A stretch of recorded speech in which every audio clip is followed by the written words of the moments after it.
Subscribe to Himanshu Arya tutorial and click on the bell icon to never miss an update. Hello students, कैसे हो आप लोग। मैं हिमांशु आप सभी का स्वागत करता हूं मेरे यूट्यूब चैनल पे हिमांशु आर्य ट्यूटोरियल्स पे। और देखो, आज के इस वीडियो में ना हम लोग ट्रांसपोर्ट अक्रॉस मेम्ब्रेन को आगे बढ़ाएंगे। अब बच्चों तो देखोगे, अब हम लोग देखने वाले हैं ऑस्मोसिस को, ठीक है ना। तो हम पैसिव ट्रांसपोर्ट में सबसे पहला देखने वाले हैं ऑस्मोसिस, इसके बाद डिफ्यूजन भी देखेंगे, ठीक है। डिफ्यूजन में वैसे कुछ खास है नहीं, सिंपल सा है। डिफ्यूजन वैसे आप केमिस्ट्री में भी पढ़ोगे इसी क्लास में, है ना, लेकिन यहाँ पे हमें भी पढ़ाना है तो देखोगे। सबसे पहले ऑस्मोसिस देखने जा रहे हैं। बिल्कुल यहाँ पे एक चीज बता देना चाहता हूँ, इन ऑस्मोसिस में मैं जो भी बताऊँ इसे बिल्कुल ही ध्यान से देखो, क्योंकि ये एक इम्पोर्टेंट टॉपिक है, ठीक है ना। यहाँ से बहुत सारे क्वेश्चंस बन जाते हैं ऑब्जेक्टिव खास करके, ठीक है। और इसमें बहुत सारे नए टर्म्स भी सीखने को मिलेगा, खास करके सॉल्यूशन के आधार पे बहुत सारे नए टर्म्स सीखने को मिलेगा, तो उन सब चीज़ों को देखेंगे। तो ऑस्मोसिस का एक जनरल डिफिनेशन में बता रहा हूँ। जैसे आपने डिफ्यूजन देखा होगा, सेम ऑस्मोसिस भी है, बस अंतर ये है कि ऑस्मोसिस के केस में ना क्या हो रहा है, लिक्विड का ट्रांसपोर्ट हो रहा है। ऑस्मोसिस के केस में क्या हो रहा है, तो लिक्विड का ट्रांसपोर्ट हो रहा है। लिक्विड मीन्स यहाँ पे बेसिकली वाटर से मेरा मतलब है, ठीक है ना। यहाँ पे किसका ट्रांसपोर्टेशन हो रहा है, तो वाटर का ट्रांसपोर्टेशन हो रहा है, ठीक है। अब देखोगे ध्यान से, तो डिफिनेशन क्या आएगा, डिफिनेशन देखना, इसका बहुत सारा डिफिनेशन होता है। बच्चे ना अक्सर डिफिनेशन में ही कंफ्यूज हो जाते हैं, क्योंकि इसके ढेर सारे डिफिनेशंस होते हैं। देखो, मैं अगर सबसे पहला डिफिनेशन बताऊं तो ये होगा the movement of water molecules. ध्यान से देखोगे, मूवमेंट हो किसका रहा है, वाटर मॉलिक्यूल का। ध्यान से रखोगे यहाँ पे, ध्यान से बिल्कुल ही, movement of water molecule from a region of higher concentration to a region of lower concentration. मान लो यहाँ पे इतना ज्यादा अमाउंट में वाटर प्रेजेंट है, यहाँ पे ऐसे इतना सा प्रेजेंट है, ठीक है ना। तो इधर से इधर की ओर चला जाएगा, आ रहा है समझ में। तो ये क्या कहलाएगा, ऑस्मोसिस कहलाएगा। अब ध्यान से यहाँ पे एक बात और सुनोगे, ये पैसिव ट्रांसपोर्ट है ना, तो पैसिव ट्रांसपोर्ट कब तक चलेगा, जब तक कि दोनों के बीच में इक्विलिब्रियम ना आ जाए। जैसे ही इक्विलिब्रियम स्टेब्लिश होता है, वहां पे ट्रांसपोर्ट क्या हो जाएगा, रुक जाएगा। और ये चीज आपको पहले से क्लियर होना चाहिए, जैसे ही इक्विलिब्रियम स्टेब्लिश होगा transport will be stopped, transport वहीं पे रुक जाएगा, क्योंकि हम पैसिव ट्रांसपोर्ट पढ़ रहे हैं। एक्टिव होता ना तो फिर चल जाता भाई, यूजिंग एटीपी। एक्टिव अगर होता तो वहां पे और अगेंस्ट कंसंट्रेशन ग्रेडियंट भी चलता, ठीक है। तो यहाँ सिंपल सा डिफिनेशन देखोगे, क्या है, the movement of water molecules from a region of higher concentration to a region of lower concentration। सो यही क्या है, ऑस्मोसिस है, ठीक है ना। ध्यान से समझोगे, the movement of water molecules from a region of higher concentration to a region of lower concentration through plasma membrane, through a membrane until equilibrium is reached. Clear है ना। यहाँ पे आगे भी लिखता हूं, थ्रू a membrane until equilibrium is reached। कब तक चलेगा, जब तक कि इक्विलिब्रियम ना स्टैब्लिश हो जाए। अरे समझ में, उस पहले देखो हायर कंसंट्रेशन था, लोअर कंसंट्रेशन था। अब जब दोनों का कंसंट्रेशन सेम हो जाएगा, वाटर का, ध्यान से देखोगे यहाँ पे मैं वाटर की बात कर रहा हूँ। अगर दूसरे चीजों को देखना शुरू कर दोगे आप तो कंफ्यूज होना शुरू हो जाओगे। सिर्फ और सिर्फ वाटर पे, सॉरी, वाटर पे फोकस होना चाहिए। क्लियर है ना। अब देखो, इसी को मैं दूसरा डिफिनेशन लिख रहा हूं इसी का, है ना। अब दूसरा डिफिनेशन को मैं शॉर्ट करके लिखूंगा। देखो यहाँ पे मैंने क्या बोला, एक कंसंट्रेशन है, ध्यान से देखना, जैसे ए है, बी है, ठीक है, दो सॉल्यूशन है। इधर क्या है ना कि वाटर का जो अमाउंट है ना, वो मान लो 100 मॉलिक्यूल है, ठीक है। इधर मान लो 20 मॉलिक्यूल है, ठीक है ना। अब क्या होगा, इधर से इधर जाना शुरू होगा, ठीक है।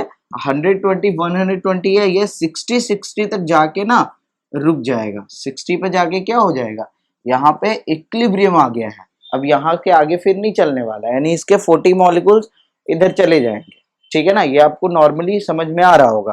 अब यहाँ पे क्या हो गया, इक्विलिब्रियम। हमने देखा किसको, वाटर को देखा, ठीक है ना। अब बताओगे यहाँ पे कि एक सॉल्यूशन है जिसमें वाटर ज्यादा है, एक सॉल्यूशन है जिसमें वाटर ज्यादा है, और एक सॉल्यूशन है जिसमें वाटर कम है। मैं ये किसकी बात कर रहा हूँ, वाटर की। तो जिस सॉल्यूशन में वाटर ज्यादा होता है उसे एक और नाम से जानते हैं हम, और वो है डाइल्यूट सॉल्यूशन, है ना। तो यहाँ पे दूसरा डिफिनेशन लिख सकते हैं ना, ऐसे लिख देते हैं, बिल्कुल शॉर्ट में लिखते हैं, फ्रॉम डाइल्यूट सॉल्यूशन टू, और जहां पे वाटर का अमाउंट कम होता है उसको हम बोलते हैं कंसंट्रेटेड सॉल्यूशन, या यूं कहो सॉल्यूट का अमाउंट ज्यादा होता है।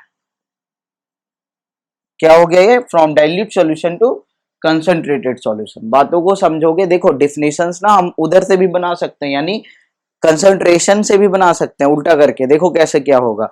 अगर मैं कंसंट्रेशन की बात करूं सॉल्यूट की, मैं यहाँ पे सॉल्वेंट की बात कर रहा हूं, तब ना ये डाइल्यूट हुआ।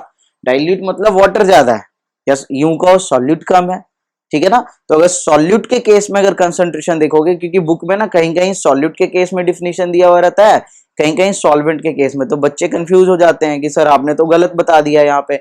लेकिन एक्चुअली दोनों ही डिफिनेशन सही है। सॉल्यूट के केस में अगर कंसंट्रेशन देखोगे तो from a less concentrated solution to a high concentrated solution. और समझ में, सॉल्यूट के केस में, अगर वाटर के केस में देखोगे तो डाइल्यूट टू कंसंट्रेटेड सॉल्यूशन, ठीक है ना। बिल्कुल कंफ्यूज नहीं होना है, इसे बिल्कुल ही ध्यान से सुनोगे मैं यहाँ पे जो भी बता रहा हूँ। इसका देखो एक और डिफिनेशन आएगा बायोलॉजिकल टर्म्स में। जो हमारा डाइल्यूट सॉल्यूशन होता है बायोलॉजी में, उसको हम बोलते हैं हाइपोटोनिक सॉल्यूशन। ध्यान से देखोगे उसे क्या बोलते हैं, हाइपोटोनिक सॉल्यूशन। तो फ्रॉम, यहां पे लिखोगे हाइपोटोनिक सॉल्यूशन टू हाइपरटोनिक, यहाँ ई है, टू हाइपरटोनिक सॉल्यूशन। ये तीनों चीज क्लियर होना चाहिए। मैंने तीनों ही वाटर के रिस्पेक्ट में यूज किया है। पहले में देख लो, सीधा सीधा वाटर मॉलिक्यूल्स ज्यादा है और जिधर कम है उधर जा रहा है। दूसरे में देखो वाटर मॉलिक्यूल ज्यादा है, तभी तो डाइल्यूट सॉल्यूशन बोल रहे हैं, इधर वाटर मॉलिक्यूल कम है। तीसरे वाले में देख लो, हाइपोटोनिक मीन्स वाटर मॉलिक्यूल ज्यादा है, हाइपरटोनिक मीन्स वाटर मॉलिक्यूल कम है। अब देखो ये जो हाइपोटोनिक हाइपरटोनिक, एक और होता है आइसोटोनिक, है ना। तो ये सब है क्या ना, ये सब कंपैरेटिव टर्म्स है। जैसे रेस्ट और मोशन आपने फिजिक्स में पढ़ा होगा, कि अगर मैं बोलूं मैं रेस्ट में हूं या मोशन में, अभी ऐसे सीधा सा हूं, तो आपको ऐसे नहीं बता सकते हो, आपको एक रेफरेंस पॉइंट यूज करना पड़ेगा, है ना, कि किसके रिस्पेक्ट में बात कर रहे हो आप, रेस्ट में हो या मोशन में, है ना। ठीक है, तो उसी तरीके से यहाँ भी, वहां भी जैसे रेफरेंस पॉइंट यूज करते हैं, यहाँ भी क्या है, ये एक कंपैरेटिव टर्म्स है। जब तक हमें दो सॉल्यूशन नहीं होगा ना, हम कंपेयर करके नहीं बता सकते हैं कौन हाइपोटोनिक है, कौन हाइपरटोनिक है और कौन आइसोटोनिक है। ठीक है, तो ये क्या है, कंपैरेटिव टर्म्स है। ये सभी जो सॉल्यूशंस है कंपैरेटिव टर्म्स है। अब इसको समझ लेना, थोड़ा सा यहीं पे समझ लेना, इसको हम अलग से बिल्कुल नहीं पढ़ेंगे, यहीं पे समझ लोगे क्या, कि देखो जैसे मैं अगर हाइपोटोनिक की बात कर रहा हूं, हाइपोटोनिक, दूसरा होगा हाइपरटोनिक, और तीसरा होगा आइसोटोनिक। तो देखो जैसे मान लो एक एक यहाँ पे वेसल है, ठीक है ना, टेस्ट ट्यूब है, ठीक है। अब क्या हुआ, इसमें देखो एक सॉल्यूशन है, इसमें क्या है, एक सॉल्यूशन है, होगा शुगर का और वाटर का सॉल्यूशन है मान लो, ठीक है ना। इसके बाद क्या हुआ, इसमें हमने एक सेल को रख दिया, इस सॉल्यूशन में हमने एक सेल को रख दिया, एनिमल सेल, प्लांट सेल, कुछ भी इमेजिन कर सकते हो आप। अब देखो सेल के अंदर भी तो फ्लूइड है ना, आ रहा समझ में।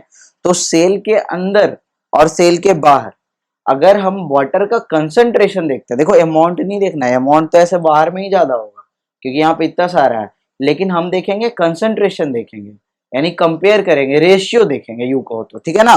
तो देखेंगे कि कहाँ पे वाटर का कंसंट्रेशन ज्यादा है, या यूं कहो कि कहाँ पे सॉल्यूट का कंसंट्रेशन कम है, ठीक है ना। तो देख लोगे ध्यान से। अब जहां भी वाटर का कंसंट्रेशन ज्यादा होगा ना, या तो सेल में, सेल के अंदर होगा, या तो सेल के बाहर उस वेसल में होगा, यही दो पॉसिबिलिटी है ना। तो यहाँ पे अगर मान लो बाहर में कंसंट्रेशन वाटर का, मैं किसकी बात कर रहा हूँ, वाटर का, मैं पूरे ऑस्मोसिस में ही वाटर का बात करूंगा और कुछ भी बात नहीं करूंगा। सॉल्यूट मैंने बस आपको समझाने के लिए बताया है। तो वाटर का कंसंट्रेशन अगर मैं बात करूं, तो अगर मान लो बाहर में ज्यादा है तो ये हो जाएगा तुम्हारा hypertonic solution, sorry hypotonic solution, एक मिनट, नहीं हाइपरटोनिक, हाँ ठीक है। तो अगर बाहर में वाटर का कंसंट्रेशन कम है, देखो कम है, अंदर में ज्यादा है, ठीक है ना, तो अंदर में ज्यादा है तो ये हो जाएगा तुम्हारा हाइपोटोनिक, और इधर कम है तो ये हो जाएगा तुम्हारा हाइपरटोनिक। आ रहा है समझ में, क्लियर है ना। तो हाइपो हाइपर बिल्कुल ध्यान से समझोगे। और वही अगर देखो उल्टा रहता, मान लो अंदर बाहर में रहता ज्यादा, अंदर में रहता कम, तो फिर समझ रहे हो ना, उल्टा हो जाता, ठीक है।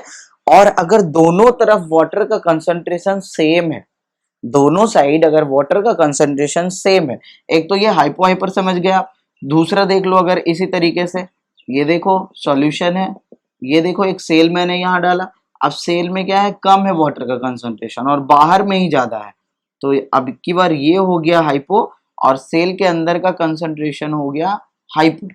अरे समझ में। अब तीसरे कंडीशन में क्या क्या करें कि इक्वल कर देते हैं हम, ठीक है ना। तीसरे कंडीशन में देखो ये वेसल हो गया, ये देखो हमारा सॉल्यूशन हो गया, इसके अंदर एक सेल रखा, और दोनों साइड क्या है ना कि कंसंट्रेशन इक्वल इक्वल है, ठीक है। तो यहाँ पे क्या हो जाएगा, यहाँ पे दोनों ही सॉल्यूशन कहला जाएंगे आइसोटोनिक। आराम समझ में, आइसोटोनिक मतलब अंदर का भी और बाहर का भी, यानी देखो ये अंदर का मैंने बाहर का दिखा दिया, और ये अंदर का, दोनों का दोनों क्या हो जाएगा, आइसोटोनिक हो जाएगा। और आइसोटोनिक के केस में क्या कोई मूवमेंट हो पाएगा, अब सोच के देखो। तो आइसोटोनिक के केस में ना, अगर मान लो एक मॉलिक्यूल ए से बी में जाता है, यानी मान लो बाहर से सेल के अंदर चला जाता है, सॉल्यूशन से सेल में चला जाता है, तो दूसरा मॉलिक्यूल ना फिर सेल से सॉल्यूशन में आ जाएगा। आराम समझ में। तो नेट मूवमेंट क्या हुआ, ओवरऑल मूवमेंट क्या हुआ, जीरो। क्लियर है ना। तो जब ओवरऑल मूवमेंट जीरो हुआ, दैट मीन्स सेल में कोई भी चेंजेस नहीं होंगे। और इन सभी में क्या क्या चेंजेस होंगे उन सभी को देखेंगे। उससे पहले क्या करो, आप एक बार इधर जो भी डिफिनेशंस लिखे हुए हैं इसे उतार लोगे, ठीक है ना, फिर हम मिलते हैं। तो बच्चों देखो यहाँ पे जल्दी से डिफिनेशंस देख लोगे, है ना। मैंने बस सिंपल सा डिफिनेशन लिख दिया क्योंकि कहीं कहीं डिफिनेशंस भी पूछ देते हैं ना, तो देख लो बस जल्दी से। इसके बाद फिर हम टाइप्स पे चल रहे हैं। हाइपोटोनिक सॉल्यूशन वो होगा the solution having higher water concentration than the cell. देखो हम सेल से कंपैरिजन कर रहे हैं ना, हम देखेंगे हम क्या देख क्या रहे हैं, चीजों का ट्रांसपोर्ट देख रहे हैं cross membrane, cell membrane, semi permeable membrane की तरफ देख रहे हैं, ठीक है ना। तो यहाँ पे क्या होगा, तो यहाँ पे हाई वाटर कंसंट्रेशन होना चाहिए, ठीक है ना, या यूं कहो कि लोअर सॉलिड कंसंट्रेशन होना चाहिए। ये तो जस्ट अपोजिट हो जाएगा हाइपोटोनिक, लोअर वाटर कंसंट्रेशन या फिर हायर सॉलिड कंसंट्रेशन। और आइसोटोनिक में क्या है, सेम सेम होंगे, चाहे वाटर से देख लो चाहे सॉलिड से देख लो। क्लियर है ना। तो ये डिफिनेशंस हो गए सिंपल से। इसके बाद जो हम देखेंगे वो हमारा मोस्ट इंपॉर्टेंट टॉपिक है, और वो है टाइप, यानी इसे लिख लिए हो ना, नहीं तो कोई नहीं पीछे करके लिख लोगे, ठीक है। तो देखना यहाँ पे, इसके बाद हम देखने वाले हैं type of osmosis.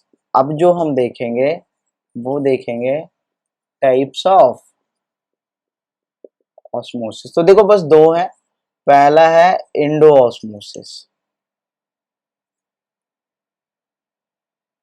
Indo osmosis. Clear है ना। इंडो ऑस्मोसिस क्या है और कब होगा ये आप खुद से सोचोगे, क्योंकि मैंने आपको सारी बातें बता दी है। देखना ध्यान से, इंडो ऑस्मोसिस मैं सिंपल सा बताता हूं। इंडो ऑस्मोसिस में क्या होगा, वाटर का मूवमेंट होगा इनसाइड द सेल, सेल के अंदर जाएगा। अब आप सोच के बताओगे कि इंडो ऑस्मोसिस कब होगा, जब हम सेल को हाइपोटोनिक सॉल्यूशन में डालेंगे, या हाइपोटोनिक सॉल्यूशन में डालेंगे, या फिर आइसोटोनिक सॉल्यूशन में डालेंगे। क्लियर है ना, आप सोचोगे, ठीक है। देखना यहाँ पे, अब मैं आंसर बता रहा हूं। देखो हमें करना क्या है, सेल के अंदर वाटर को मूव करवाना है, ठीक है। तो जाहिर सी बात है सेल के बाहर वाटर ज्यादा होना चाहिए एज कंपेयर टू इनसाइड। और जब सेल के बाहर वाटर ज्यादा होता है, तो जहां भी वाटर एक्चुअली ज्यादा हो ना उसे हाइपोटोनिक सॉल्यूशन बोलते हैं। तो यानी हाइपोटोनिक सॉल्यूशन में डालना पड़ेगा सेल को, तो सेल के अंदर का कंसंट्रेशन क्या हो जाएगा, हाइपरटोनिक हो जाएगा। ध्यान से समझोगे, यानी कि इंडोऑस्मोसिस का अगर डिफिनेशन देखना हो तो क्या होगा, movement of water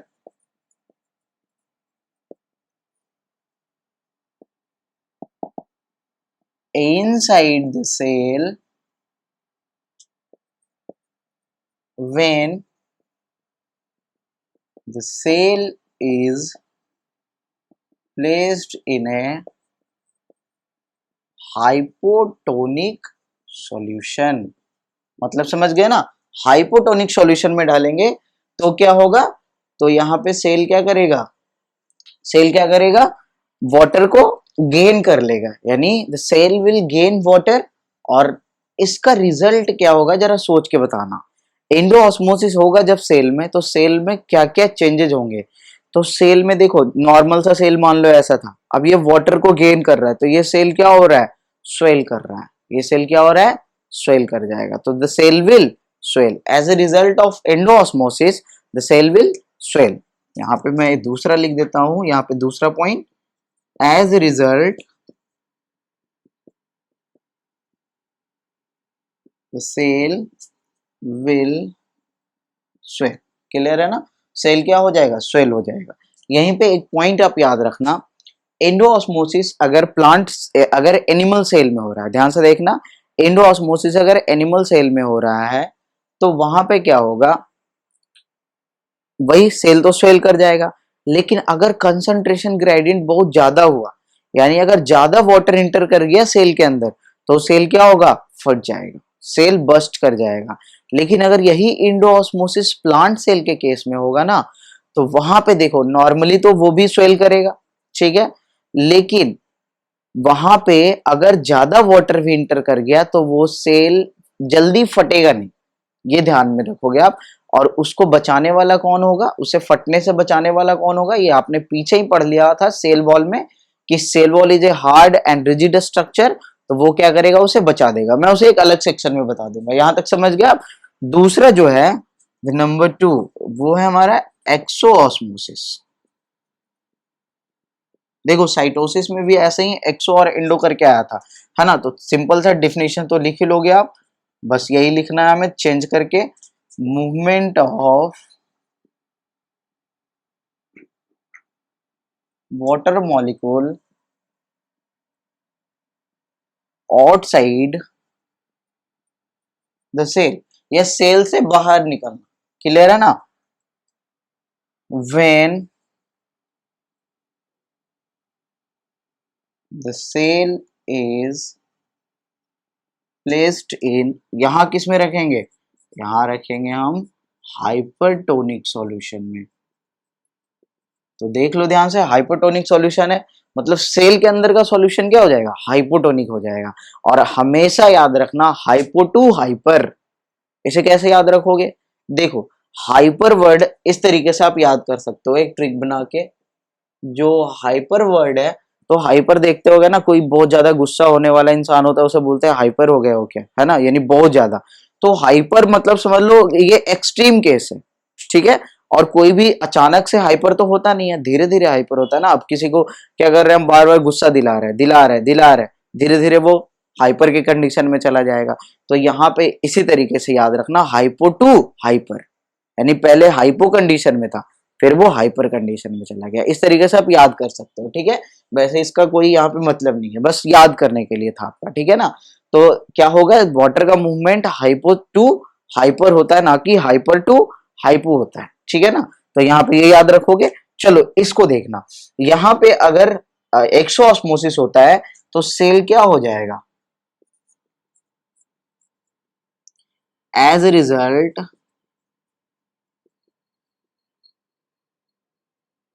the cell will shrink, shrink कर जाएगा, छोटा हो जाएगा, सिकुड़ जाएगा, है ना। लेकिन पहले याद रखना, पहले अचानक से श्रिंक नहीं करेगा, पहले फ्लैसिड होगा। फ्लैसिड का मतलब ना कि जब थोड़े बहुत वाटर उससे निकलेंगे ना, तो वो, उसे अगर शुद्ध हिंदी में बोलूं तो थुलथुला टाइप का हो जाना, ठीक है ना। जैसे बच्चे का गाल देखते हो कितना, मतलब वो फ्लफी टाइप होता है ना, तो दैट इज फ्लैसिड हो जाना। तो पहले फ्लैसिड होगा, फिर थोड़ा बहुत और वाटर निकलेगा तो क्या हो जाएगा, श्रिंक हो जाएगा। अब यहाँ पे भी एक केस है एनिमल और प्लांट में। ये एनिमल का केस तो नॉर्मल हो जाएगा, प्लांट का केस समझ लो आप थोड़ा सा। प्लांट के केस में क्या होता है ना, कि जब एक्सोऑस्मोसिस होता है तो उसके जो अंदर के जो प्रोटोप्लाज्म होते हैं ना, प्रोटोप्लाज्म जो होते हैं वो क्या होता है, सेल वॉल से ना दूर हो जाता है, और इस प्रोसेस को हम बोलते हैं प्लाज्मोलाइसिस। क्लियर है ना, इस प्रोसेस को बोलते हैं प्लाज्मोलाइसिस। तो एक्सोऑस्मोसिस अगर प्लांट सेल में हो रहा है that is also known as plasmolysis, ठीक है ना। तो इसे आप याद रखोगे। तो यहाँ पे दो चीजें समझ गए आप, एंडोऑस्मोसिस, एक्सोऑस्मोसिस, यही दो टाइप है।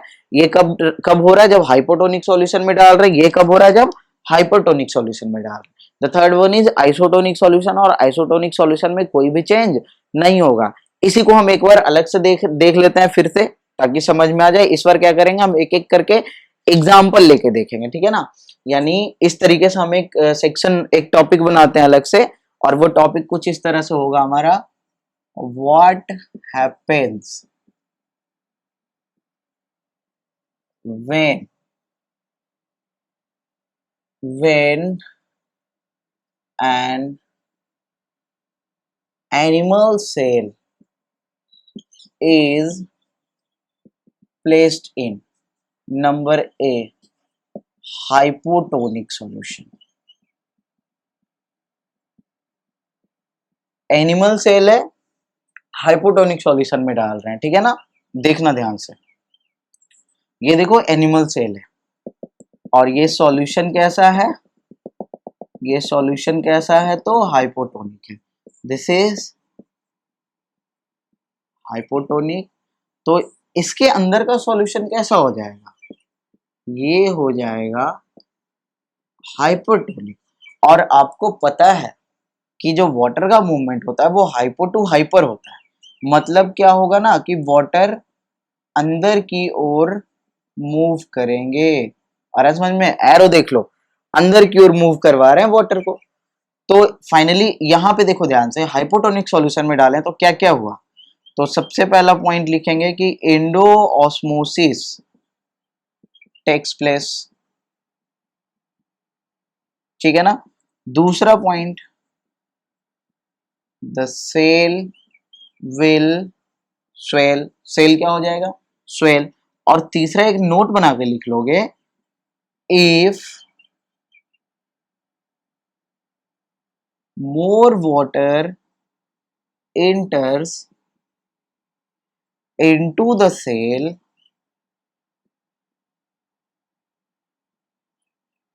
the cell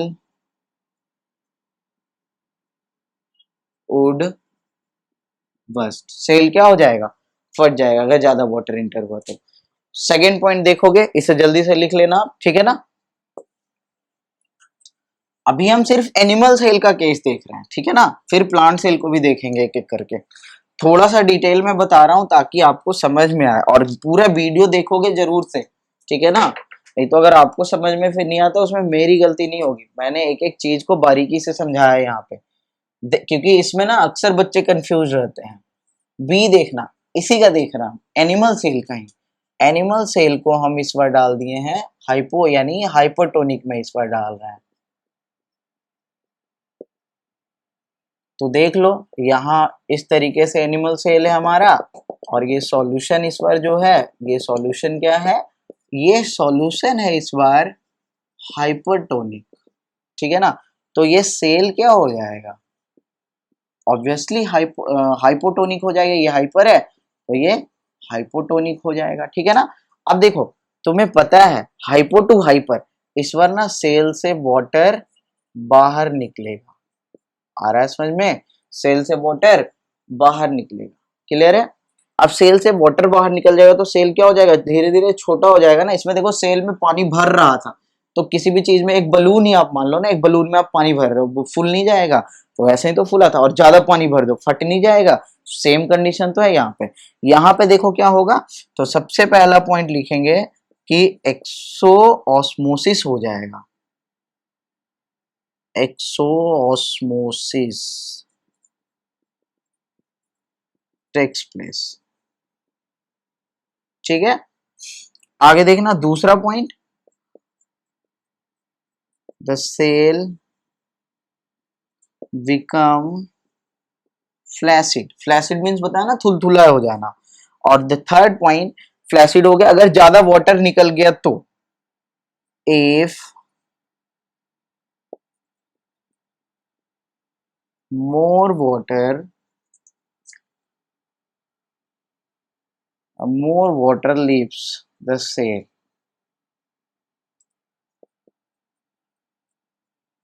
the cell become shrunken, shrunken हो जाएगा लास्ट में, श्रिंक हो जाएगा, ठीक है ना। तो यहाँ पे समझोगे, यहाँ पे श्रिंक हो गया। तीसरा कंडीशन देखते हैं हम। तीसरा कंडीशन आइसोटोनिक का है, यानी तीसरा कंडीशन में एनिमल सेल को ही हम इस बार आइसोटोनिक सॉल्यूशन में रख रहे हैं। Isotonic solution, isotonic solution means यहाँ पे क्या है, सिंपल सा देखो, दिख रहा है ना आपको, चलो सही है, यहाँ तक दिखेगा आपको। यहाँ पे ये सेल है और ये सॉल्यूशन क्या है, आइसोटोनिक है। तो इस बार दोनों ही आइसोटोनिक, यहाँ बाहर का भी सॉल्यूशन आइसोटोनिक, अंदर का भी सॉल्यूशन आइसोटोनिक। तो एक बाहर जाएगा एक अंदर जाएगा, नेट मूवमेंट जीरो। यहाँ पे सिंपल सिंपल लिख लेंगे, net movement of water equal to zero. Net movement क्या होगा, जीरो, कुछ भी मूवमेंट नहीं होगा। ये आपने समझ लिया। अब देखो यहाँ पे हम थोड़ा सा चेंज करते हैं। इस बार क्या करते हैं, एनिमल सेल को ना हम लिख देते हैं यहाँ प्लांट सेल।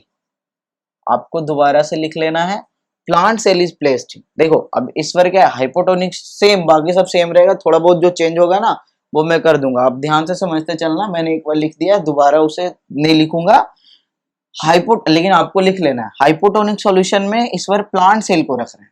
तो देखो सेम कंडीशन होगा, एंडोस्मोसिस होगा, सेल स्वेल कर जाएगा। इफ यहाँ पे देखो नोट करने वाली बात यह है कि इस पॉइंट को हम इरेज कर देंगे यहां से, और यहाँ पे अब हम नया पॉइंट लिखेंगे, even if more water enters the cell wall, prevent it from bursting। Cell wall इसको फटने से रोकेगा, क्लियर है ना, जहां तक भी उसकी एबिलिटी होगी रोकेगी। अब अगर बहुत ज्यादा हो गया ना तो फिर तो फटेगा ही, ठीक है, तो उतना हमें नहीं सोचना है। दूसरा कंडीशन देखो, हाइपोटोनिक में प्लांट सेल को रख रहे हैं, सेम चीज होगा यहाँ पे भी। अब देखो यहाँ पे क्या होगा ना, यहाँ पे क्या हो जाएगा, प्लाज्मोलाइज्ड हो जाएगा। ध्यान से देखना, श्रिंक नहीं होगा, प्लाज्मोलाइज्ड हो जाएगा। If more water leaves the cell will be plasmolysed. अब देखो प्लाज्मोलाइज्ड में क्या हुआ, तो जो प्रोटोप्लाज्म है ना वो दूर हो जाएगा तुम्हारे सेल वॉल से। Protoplasm will be separated from the cell wall. और इस प्रोटोप्लाज्मा और सेल वॉल के बीच का जो कुछ भी पार्ट रहा वो कहलाता है प्लाज्मोलाइज्ड सेल। क्लियर है ना, प्लाज्मोलाइज्ड सेल क्या हो जाएगा, तो उस प्रोटोप्लाज्मा और सेल वॉल के बीच का जो भी कंपोनेंट्स हुआ वो प्लाज्मोलाइज्ड सेल कहलाएगा, ठीक है ना। तो दिस वाज ऑल अबाउट। अच्छा इसमें तो कुछ होगा नहीं, इसमें तो सेम सेम रहेगा, इसलिए मैंने इसे बताया नहीं। आइसोटोनिक सॉल्यूशन चाहे प्लांट में हो एनिमल में हो, कोई चेंज ही नहीं होना है। तो जब चेंज ही नहीं होना है तो कुछ भी नहीं होगा, ठीक है। तो बस बेसिकली हमें इस ऑस्मोसिस में यही तीन चीजें पढ़ने का था, इसे जल्दी से नोट करोगे। देखो यहाँ मैंने दोनों ही लिखा दिया है, ये प्लांट सेल का दिख रहा है आपको, पीछे एनिमल सेल का मैंने लिखा था, जिसमें मैंने ये नोट वाला पॉइंट, यहाँ नोट वाला पॉइंट, दोनों को इरेज करके मैंने दोबारा से लिखा। आपको दोनों बार लिख लेना है, ठीक है ना। जितना ज्यादा लिखोगे प्रैक्टिस होगा, याद होगा, ठीक है ना। मुझे प्रैक्टिस करने की जरूरत नहीं है, आप करो, है ना। चलो तो इसे जल्दी से नोट करो। तो देखोगे अब बस लास्ट सेगमेंट बचा हुआ है हमारा, ध्यान से देखोगे।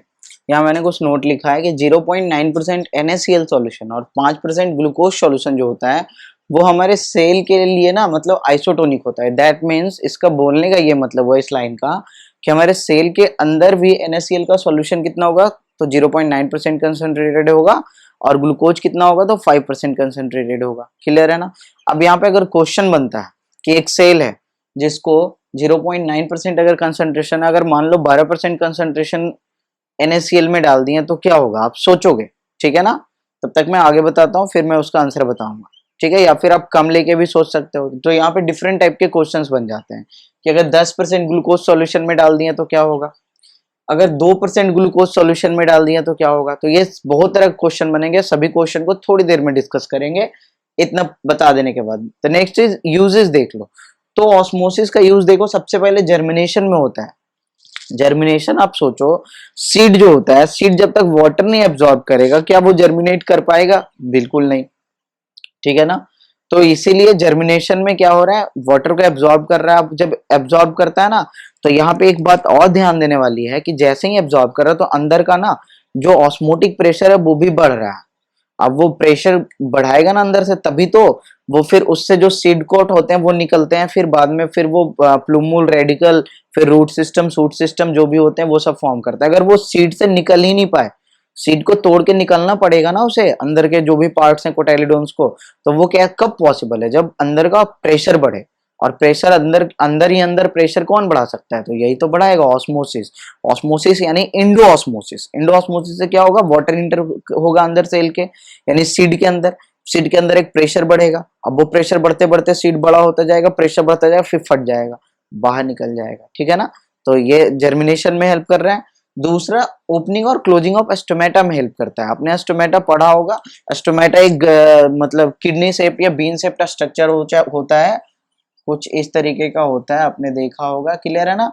दिस इज स्टोमेटल ओपनिंग, ये दिस इज गार्ड सेल है ना, और कुछ और भी सब्सिडियरी सेल्स होते हैं, क्लियर है।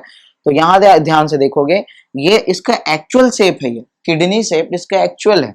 जैसे ही वाटर निकल जाएगा तो इसका शेप डिस्टॉर्टेड हो जाएगा, श्रिंक कर जाएगा, और श्रिंक करके ये ओपनिंग को क्या कर देगा, क्लोज कर देगा।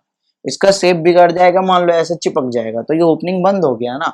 फिर से जब वाटर इंटर करेगा अपने शेप में आएगा तो यहाँ ऑटोमेटिकली ओपन हो जाएगा ये ओपनिंग। तो स्टोमेटा को ओपन और क्लोज होने में हेल्प कर रहा है।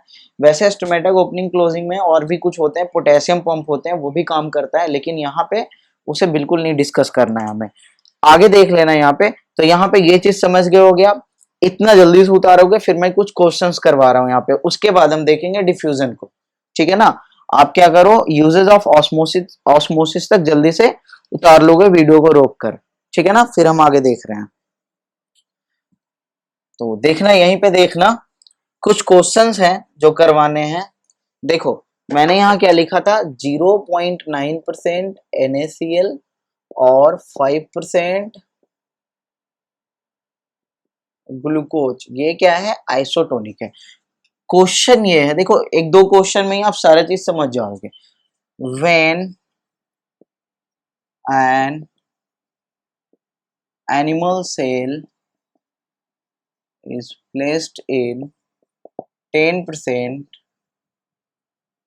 ग्लूकोज सॉल्यूशन, क्या होगा आप बताओगे। What will happen when an animal cell is placed in 10% glucose solution, यानी इस तरीके से है, ये देखो ग्लूकोज सॉल्यूशन है इस बार, है ना, और ये हमारा एनिमल सेल है। बस आपको एक ही काम करना है, ये डायग्राम बना के आपको पता कर लेना है कि हाइपोटोनिक किधर है, हाइपरटोनिक किधर है। तो मैं देखो दो एरो लगा देता हूँ, एक सेल के लिए और एक सॉल्यूशन के लिए। अब देखो देखो ध्यान से देखना, अगर मैं नॉर्मल बात करूं, अगर यहाँ भी 5% होता, यहाँ भी 5% होता, तो दोनों ही क्या होता, दोनों ही आइसोटोनिक होता। ये तो अभी भी 5% पे है, ये तो अभी भी 5% पे है, ये 10% पे है, तो ये ज्यादा हो गया। तो जो ज्यादा हो जाता है उसको हाइपोटोनिक बोलते हैं। लेकिन ध्यान दोगे, ये 10% वाटर नहीं बढ़ा है, सॉल्यूट बढ़ा है, आ रहा समझ में।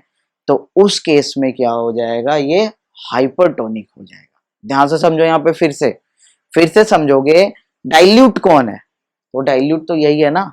इसमें क्या किया हमने, ग्लूकोज को बढ़ाया है, ठीक है ना, ग्लूकोज को बढ़ा दिया है, तो ऑब्वियसली वाटर का अमाउंट यहाँ पे डिक्रीज कर जाएगा, क्योंकि उस वाटर को तो एब्जॉर्ब, वो अपने में घुलाने में यूज कर लेगा ना कुछ मॉलिक्यूल्स ऑफ वाटर को, आ रहा समझ में। देखो मैं एक और क्वेश्चन कराऊंगा, वहां पे फिर से क्लियर हो जाएगा। तो यहाँ पे क्या हो गया, यहाँ पे ये जो हो गया, ये हो गया हाइपरटोनिक। वैसे भी आप देखो, हाइपरटोनिक का मतलब होता है कंसंट्रेटेड सॉल्यूशन। कंसंट्रेटेड किस टर्म में, सॉल्यूट के टर्म में। तो देखो ना, सॉल्यूट बढ़ गया है, ग्लूकोज देख लो 10% है इस बार, और ये क्या हो गया, हाइपोटोनिक सॉल्यूशन। अब जब ये कर लोगे ना आप, तो क्या होगा, इससे तो तुम्हें बिल्कुल ही आराम से बता सकते हो। देखो कैसे, हाइपो टू हाइपर, सेल से वाटर निकलेगा, हो गया ना आसान। क्वेश्चन हमें उल्टा पुल्टा लग रहा था, लेकिन जैसे ही हमने ये बनाया क्वेश्चन बिल्कुल ही आसान हो गया। आ रहा समझ में? अब देखोगे इसके बाद, देखोगे इसके बाद अगर वही, अब देखो यहाँ पे 3-4 क्वेश्चन बनेंगे, वो खुद से कर लेना। अगर 5% से कम होता तो फिर समझ रहे हो उल्टा हो जाता। उसी तरीके से एनएससीएल का भी क्वेश्चन बन जाएगा। एक क्वेश्चन जो थोड़ा सा यूनिक है वो मैं करवा देता हूं, यहाँ पे ध्यान से देखोगे, ध्यान से देखना, इस क्वेश्चन को ध्यान से देखना, फिर हम डिफ्यूजन देखने वाले हैं। देखो इधर ए इधर बी, ये बीच में मेम्ब्रेन तुम्हारा, ठीक है ना। बस तुम्हें ये बताना है क्वेश्चन पूछने के बाद कि जो मूवमेंट होगा ए टू बी होगा या बी टू ए होगा, ठीक है। देखो है क्या, समझोगे इसमें क्या हो रहा है कि हम क्या करते हैं ना, हाँ सॉल्ट लेके चलते हैं। इसमें हम लेते हैं 20 मॉलिक्यूल ऑफ NaCl और यहां हम लेते हैं 40 मॉलिक्यूल ऑफ NaCl। NaCl यानी सॉल्यूशन है, एक्चुअली सॉल्यूशन है एक तरह से। चलो इसे रहने दो, अब समझ लेना सॉल्यूशन है 20, जिसमें 20 मॉलिक्यूल NaCl है और इसमें 40 मॉलिक्यूल NaCl है। क्लियर है ना? अब देखो, अब सोच के बताओ ए से बी होगा या बी से ए होगा। जो बच्चे सोच रहे हो ना कि बी से ए होगा, ठीक है ना, तो वो जल्दी से जल्दी मुर्गा बन जाओ, है ना, या मैं आऊं वहां बनाने के लिए। देखो अगर आप सोच रहे हो 40 to 20 होगा, ठीक है ना, तो आप सीधा सा सोच रहे हो कि high concentration to low concentration. चलो ठीक है, आप सही भी सोच रहे हो, लेकिन आप याद करो क्या मैंने सॉलिड के कंसंट्रेशन के टर्म में कुछ भी पढ़ाया है यहाँ पे? नहीं, मैंने तो वाटर का कंसंट्रेशन बताया, और वाटर का तो कंसंट्रेशन यहाँ पता ही नहीं है। अगर नहीं भी पता है ना तब भी आप आंसर दे सकते थे। सॉलिड के कंसंट्रेशन में उल्टा मानते हैं हम लोग, low concentration to high concentration, तो यहाँ पे 20 to 40 होगा। चलो फिर भी मैंने नहीं बताया तो मैंने वाटर का बताया था ना, तो हम वाटर से ही इसको सॉल्व करेंगे, यानी अपने तरीके से ही सॉल्व करेंगे, बस थोड़ा सा अलग होगा, दूसरों से थोड़ा सा अलग होगा, समझने का कोशिश करोगे। देखो तो यहां हम मान के चलते हैं इस दोनों सॉल्यूशन में बस हमें सॉल्यूट का दे रखा है ना, तो हम सॉल्वेंट दोनों में अपने तरफ से इक्वल मान लेते हैं। तो यहां देख लो, मान लो 100 मॉलिक्यूल H2O था क्योंकि सॉल्यूशन है ना, और यहां भी 100 मॉलिक्यूल H2O था, ठीक है ना। अब देखना ध्यान से, इस 100 मॉलिक्यूल में 20 मॉलिक्यूल किसने कैप्चर कर लिया? NaCl ने। तो बचा कितना? बचा कितना? तो 80 मॉलिक्यूल H2O बचा। अरे समझ में, 20 को तो इसने घुलाने में कैप्चर कर लिया। यहाँ पे देखना 100 में से 40 को कैप्चर कर लिया अपने में घुलाने में, तो बचा कितना? तो यहाँ पे 60 मॉलिक्यूल ऑफ H2O बचा। अब देखो क्लियर हो गया, 80-60। अब साफ साफ दिख रहा है वाटर किधर ज्यादा है, वाटर इधर ज्यादा है, तो वाटर इधर कम है, तो मूवमेंट क्या होगा? A to B। आ रहा समझ में? तो मूवमेंट कहां से कहां हुआ? A से B की तरफ हुआ। सो यही था हमारा ऑस्मोसिस। देखो आज का वीडियो थोड़ा बड़ा हो गया, कोई नहीं, एक टॉपिक है तो इसे पूरा खत्म करके ही जाएंगे हम लोग, ठीक है ना। और पूरा वीडियो भी देखना है, आप एक दिन में नहीं देखते हो दूसरे दिन देखो, ऑनलाइन का यही तो फायदा है, आप सर को जब चाहे रिवाइंड कर सकते हो, है ना। क्लास में तो इतना पॉसिबल भी नहीं होता है, 1-2 बार पूछो, सर तो बोलते हैं ना, एक बार नहीं समझ में आता है 100 बार पूछो, लेकिन 100 बार पूछ के तो देखो किसी दिन, फिर सर अच्छे से बता देंगे 100 बार पूछना क्या होता है, तुम्हें किसी दूसरे बहाने से ना पीट देंगे फिर। तो देखो यहाँ ध्यान से, अब हमारा बच गया डिफ्यूजन। तो सिंपल सा है, डिफ्यूजन क्या है? सॉलिड पार्टिकल का मूवमेंट है, जैसे सॉलिड लिक्विड गैस, इसमें तीनों का होगा। लेकिन आप यहाँ पे थोड़ा सा बात ये ध्यान दोगे ना, डिफ्यूजन का एक नॉर्मल मीनिंग होता है ना, इंटरमिक्सिंग ऑफ मॉलिक्यूल्स। मॉलिक्यूल्स जो होते हैं अलग अलग के, वो क्या होते हैं? एक दूसरे के साथ मिक्स करते हैं, डिफ्यूज कर जाते हैं, है ना। डिफ्यूजन यही है। जैसे देखते होगे ना, बोला जाता है बचपन में क्या होता है, बोन्स जो होते हैं वो 300 प्लस होते हैं, फिर 200 प्लस पे आके रुक जाता है, बाकी बोन गया कहाँ? गायब हो गया क्या? नहीं, 2 बोन 3 बोन एक दूसरे में डिफ्यूज कर गया, एक दूसरे में मिल गया, ठीक है ना। So that is diffusion. तो यहाँ पे वैसे वो डिफ्यूजन मैं यहाँ नहीं पढ़ा रहा हूँ, यहाँ मॉलिक्यूल्स का देख रहे हैं। तो देखो यहाँ पे आपने पढ़ा होगा सॉलिड, लिक्विड और गैस, ये 3 चीजें आपने बिल्कुल ही पढ़ा होगा केमिस्ट्री में या फिजिक्स में, शायद कोई नहीं, कहीं भी पढ़ो, आपने पढ़ा होगा जरूर। सॉलिड में क्या होते हैं? पार्टिकल्स बहुत ही क्लोज होते हैं, समझ में, पार्टिकल्स बहुत ही क्लोज होते हैं। लिक्विड में थोड़े दूर दूर होते हैं और गैसेस में क्या होते हैं, बहुत ही दूर होते हैं। ये आप जानते होंगे नॉर्मली, ठीक है ना। तो देखो जो डिफ्यूजन होगा वो सबसे ज्यादा किसका होगा, गैसेस का होगा, क्योंकि ये फ्री है ना बिल्कुल एक दूसरे में मिलने के लिए। इंटरमोलिकुलर स्पेस इसमें बहुत ज्यादा है, इसमें इंटरमोलिकुलर स्पेस बहुत कम है। इंटरमोलिकुलर स्पेस, इंटरमोलिकुलर स्पेस यहाँ पे क्या है, बहुत ही कम है। चलो ऐसे लिखते हैं, वेरी लेस, यहाँ पे लेस, और यहाँ पे क्या है, ज्यादा है, ठीक है ना। आ रहा समझ में, ज्यादा है यहाँ पे इंटरमोलिकुलर स्पेस, यहाँ पे कम है, यहाँ पे बहुत कम है। तो इससे इससे समझ सकते हो तुम कि जो डिफ्यूजन होगा वो यहाँ पे गैसेस में सबसे ज्यादा होगा। तो देखते होगे ना, air is a mixture of gases, तो उसमें डिफ्यूज किए हुए हैं गैसेस। आपने देखा होगा लिक्विड गैस का भी डिफ्यूजन, आप स्प्राइट कोका कोला समझते होगे, उसमें CO2 क्या होता है, डिफ्यूज होता है। तो लिक्विड में गैस डिफ्यूज है। अरे समझ में, वाटर वाटर में भी और भी गैसेस डिफ्यूज करते हैं, इवन कार्बन डाइऑक्साइड भी डिफ्यूज करता है, ठीक है ना, जो प्लांट को जरूरी होता है। तो ये सब चीज डिफ्यूजन का एग्जांपल है। सॉलिड के केस में डिफ्यूजन बहुत ही कम होता है। अगर मैं बात करूं एक सॉलिड सॉलिड की, सॉलिड प्लस सॉलिड का डिफ्यूजन, ठीक है ना, ये थोड़ा रेयर होता है इसलिए मैं बात कर रहा हूं। सॉलिड प्लस सॉलिड का डिफ्यूजन आप सोच के बताओ, कहीं पढ़ा है आपने? अगर नहीं पढ़ा है तो ध्यान से सुनोगे। ये देखो व्हाइट बोर्ड है, पहले चलता था ब्लैक बोर्ड, आपको याद होगा स्कूल में पहले ब्लैक बोर्ड चलता था, और ब्लैक बोर्ड में हम चौक से लिखते थे। वो भी सॉलिड था, बोर्ड भी सॉलिड था, दोनों चीज सॉलिड है, वो चौक भी तो सॉलिड ही है ना। याद करो कभी कभी क्या होता था कि जैसे समर वेकेशन की छुट्टी होने वाली है, उस समय सर ने बोर्ड पे कुछ लिखा और गलती से उसे इरेज करना भूल गए, और फिर पूरे 20-30 दिन बाद फिर स्कूल खुला, तो उसे मिटाने में ना हालत खराब हो जाता था, है ना। वो जल्दी फिर इरेज नहीं होता था, फिर हमें कपड़े में पानी भिगा के लाना पड़ता था, तब जाके उसे साफ करते थे, ठीक है ना। वो क्यों हुआ, क्योंकि सॉलिड सॉलिड पार्टिकल का क्या हो गया है, डिफ्यूजन हो गया। इवन इस बोर्ड का भी एग्जाम्पल आप देख सकते हो, कभी कभी क्लास में देखते होगे ना, इसे आप मिटाओ तो ऐसा लगता है कि अंदर कुछ पहले से ही लिखा पड़ा है। अगर मैं इसे 5-6 दिन 10 दिन छोड़ दूं ना इसे लिखा हुआ, तो ये बोर्ड ही बर्बाद कर देगा। बर्बाद इन द सेंस कि जब मैं इसे मिटाऊंगा तो अंदर लगेगा कि ये पहले से ही लिखा हुआ है, जो भी अभी लिखा हुआ है पहले से ही लिखा हुआ है, पूरा मिटा ही नहीं सही तरीके से, ठीक है ना। तो ये सब चीजें होती है। तो ये डिफ्यूजन का कुछ एग्जाम्पल था, समझ गए आप। डिफ्यूजन के रेट पे भी डिपेंड, रेट को डिसाइड करता है तुम्हारा, जैसे टेम्परेचर हो गया, ह्यूमिडिटी हो गया, इन सब चीजों को मतलब यहाँ पे ये इसे कंट्रोल करता है। इसे आप केमिस्ट्री में पढ़ लेना, ठीक है ना। यहाँ पे मैं ज्यादा डिटेल नहीं कर रहा हूँ डिफ्यूजन को। तो यहाँ पे ये हो गया हमारा यूजेस, बस देख लो। रेस्पिरेशन में हेल्प करेगा ड्यूरिंग गैसियस एक्सचेंज, गैस के एक्सचेंज जो होंगे वहां पे डिफ्यूजन हेल्प करेगा, एल्वियोली ब्लड टिश्यू के बीच में। ट्रांसपिरेशन में भी हेल्प कर रहा है, ट्रांसपिरेशन में भी क्या हो रहा है, डिफ्यूज करके ही तो बाहर निकल रहा है।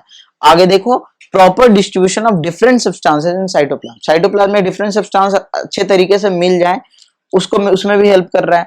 यहाँ देखो एक स्पेशल एग्जांपल है कि कुछ इंसेक्ट होते हैं जो फेरोमोन्स, फेरोमोन्स कुछ केमिकल्स होते हैं वो रिलीज करते हैं, ताकि वो अपने अट्रैक्टिंग ये अपोजिट जो पार्टनर है ना उन्हें अट्रैक्ट कर सके, for the purpose of mating, for the purpose of sexual reproduction. तो इतना आपको क्लियर होगा। तो देखो यहाँ हमने ट्रांसपोर्ट अक्रॉस मेम्ब्रेन का टॉपिक यहाँ पे हमने क्लियर कर दिया, ठीक है ना। उम्मीद करते हैं कि आपने पूरा वीडियो देखा होगा, अगर नहीं देखा होगा तो आपको ऐसे भी क्लियर नहीं होगी चीजें, ठीक है ना। तो यहाँ पे ध्यान से देखोगे, अब हमारा यहाँ पे ट्रांसपोर्ट खत्म हो गया, दैट मीन्स हमारा दूसरा सेक्शन यहाँ पे खत्म हुआ। सेल को मैंने 3 पार्ट में बांटा था, पहला पार्ट हम कर चुके थे, दूसरा पार्ट यहाँ आज जाके खत्म हो गया। अब हम चलेंगे तीसरे पार्ट में, और अभी हम देखेंगे न्यूक्लियस, एक बचा रह गया ना छोटा सा, न्यूक्लियस देखेंगे। उसके बाद फिर हम साइटोप्लाज्म के अंदर इंटर करेंगे, और वहां जो कुछ भी ऑर्गेनल्स दिखेंगे ना हमें, उन सारे ऑर्गेनल्स को एक एक करके पढ़ेंगे, ठीक है। तो आपको क्या करना है, वीडियो को लाइक शेयर सब्सक्राइब करना है, चैनल को जितना ज्यादा से ज्यादा हो सके, ताकि आपको नोटिफिकेशन टाइम टू टाइम मिलता रहे, ठीक है ना। और मैं देखो कोशिश कर रहा हूँ जल्दी से वाईफाई लगवा लूं, ताकि टाइम से वीडियो भी अपलोड कर सकूं, क्योंकि कुछ कुछ प्रॉब्लम यहाँ भी हो रहे हैं अभी, ठीक है ना। और फिर जब अगर वाईफाई लग जाता तो मैं फिर ऑनलाइन क्लासेस भी लूंगा, जिसमें हमारे कुछ जो भी डॉट्स वगैरह होंगे ना, वो आप ऑनलाइन ही पूछ लेना मुझसे, ठीक है ना। क्योंकि ऐसे बहुत सारे कमेंट्स अब आ रहे हैं तो रिप्लाई करना भी पॉसिबल नहीं हो पाता है उतना। वैसे अभी तो मैं कोशिश कर रहा हूँ जो भी आता है उसका रिप्लाई करो। चलो फिर ठीक है, तब तक के लिए बाय, टेक केयर।